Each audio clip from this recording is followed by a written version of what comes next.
चलिए, स्क्रीन पे आपका एक क्वेश्चन है जो कि दिख तो रहा है कम्प्लेक्स नंबर का है, लेकिन इसमें कंसेप्ट किसी और चैप्टर का आएगा। तो चलिए स्टार्ट करते हैं इस क्वेश्चन को।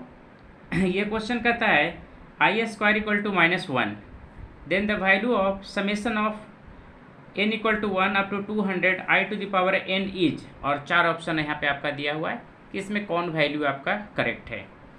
तो आई स्क्वायर इक्वल टू -1 का मतलब है कि आई का यूज जो कम्प्लेक्स नंबर में होता है, लेकिन यहाँ पर समेसन दिया हुआ है। तो सबसे पहले इस समेशंस को हम लोग ही स्टार्ट करते हैं। तो n इक्वल टू 1 और कहाँ तक जाना है, तो 200 तक जाना है। आई टू द पावर n यहाँ पर लिखा है।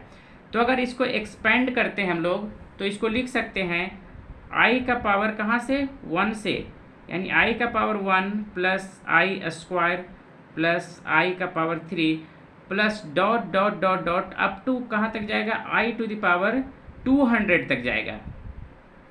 अब अगर यह सीरीज को हम लोग देखें तो यह सीरीज आप लोग का AP में तो है नहीं, यानी I2 डिवाइडेड बाई, अगर करते हैं I2 divided by I equal to I3 divided by I2, यानी ये IR है। तो कह सकते हैं कि यह सीरीज हमारा क्या है, GP में है।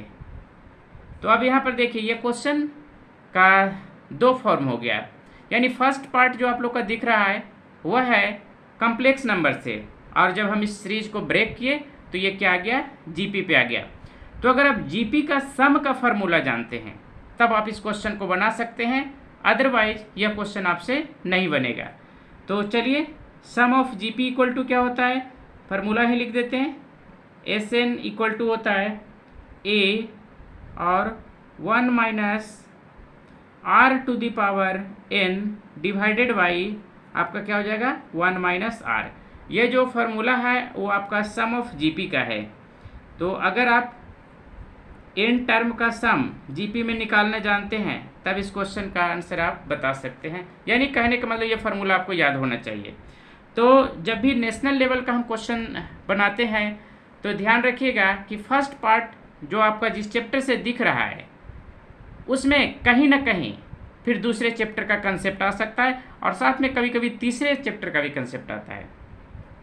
तो सेकंड लेवल और थर्ड लेवल इसी तरह के क्वेश्चन को बोलते हैं। तो चलिए यहाँ पर देखिए, आप लोग का फर्स्ट टर्म आप लोग का क्या है, आई है, यानी आई, उसके बाद 1 माइनस आर भी आप लोग का क्या है, आई ही है। तो आई का पावर क्या हो जाएगा यहाँ पर से 200 और डिवाइडेड बाई 1 माइनस आई। तो आई का पावर हम लोग इस तरह से लिख सकते हैं, आई यहाँ रहने दीजिए, और 1 माइनस आई का पावर 4 और इंटू 50 लिख सकते हैं, यानी 5 को अगर हम लोग 4 से मल्टीप्लाई करेंगे तो कितना हो जाएगा, 200 ही आएगा, और डिवाइडेड बाई 1 माइनस आई। यहाँ तक तो कोई दिक्कत नहीं है। अब चलिए इसको अगर हम लोग और आगे बढ़ते हैं तो यहाँ पर आई का आई हो जाएगा, और यहाँ 1 माइनस आई का पावर 4, आई का पावर 4 का वैल्यू क्या होता है, 1 होता है, और 1 का पावर अगर हम लोग आई का पावर 4, यानी अगर इस पर 1 का पावर 50 भी करते हैं तो उसका वैल्यू क्या आएगा, 1 ही आएगा। तो ये आई का पावर 4 टू द पावर 50 का वैल्यू क्या आ जाएगा, 1 आ जाएगा, और डिवाइडेड बाई 1 माइनस आई।